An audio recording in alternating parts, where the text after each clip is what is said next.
The Joint Security Area near Panmunjom, Korea is a meeting place. It is where North and South Korea meet with the ultimate goal of reunifying the country shattered by war in 1950.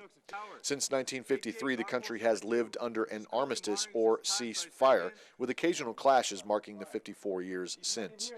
Korean War-era fighter pilots toured the building that is the only place in Korea where you can cross into North Korea without causing an international incident. All those of you on my right are safe with me in the Republic of Korea. On this day, though, it wasn't the proximity to the north that ended up being the story. It was reunification. Colonel Hal Fisher, double ace from the Korean War, had been touring Korea since the week began. Little did he know that in the crowd of veterans surrounding him was a man he knew. We've got the book here. 735 aircraft. Donald Kruger had served as a crew chief in the 25th Fighter Squadron during the war. I would not have survived without you. Well, I was armament, and we crewed too. I know.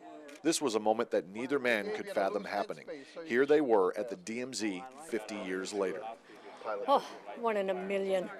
More than that. So yes. How do you feel for your husband? What? How do you feel for your husband? Oh, this is the most wonderful thing for him.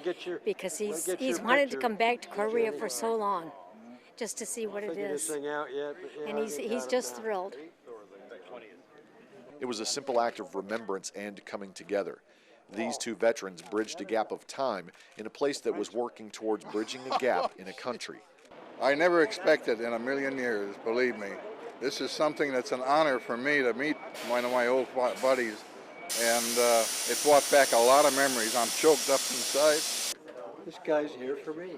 As the tour moved on, the emotions of the idea of reunification ran high. These veterans reminded those of us around them of the sacrifice of bringing these two countries together. I feel truly humbled to stand in front of you today.